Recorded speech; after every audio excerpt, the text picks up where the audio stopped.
counseling psychology has done for me. The strands that have allowed, I think, that people who feel that their voices have not been heard to be heard. Counseling psychology, Don Atkinson, a former colleague, passed away years ago, once made an address about how multiculturalism saved counseling psychology. In essence, I think what we have to see is that counseling psychology was receptive to multiculturalism and to issues of diversity, which I think impacted and changed the whole field. And it goes directly to the heart of what Nadia talked about. In 1981, even before then, there was a number of us who felt that counseling and psychotherapy, as traditionally defined, was too narrow, limited, dealt too much with individuals.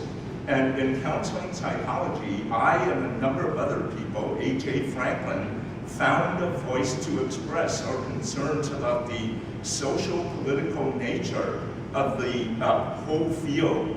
And in essence, the threads that have affected my work and affected many of us has been that of activism, something I think that most of us believe in, social advocacy, activism, that we have to step out of our offices and begin to impact the larger social system.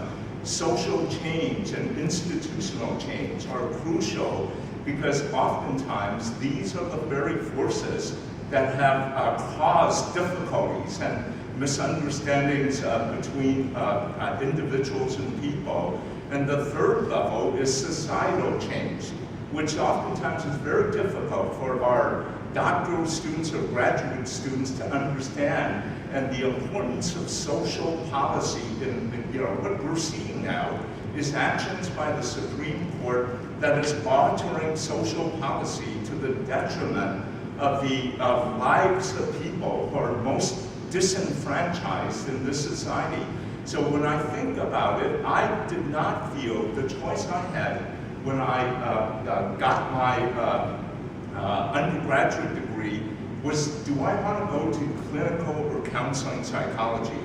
And I was influenced by the work of Leona Tyler, who really at the University of Oregon, I attended some of her classes, a seminar. She taught us to think broadly about broad political, social issues rather than being oftentimes, so that there are many things that have come out of, I think, the work of many psychologists of color, women, other socially devalued groups in our society that have found an ability to voice many of our thoughts and advocated change. And for that, I am grateful indeed that I am a counseling psychologist.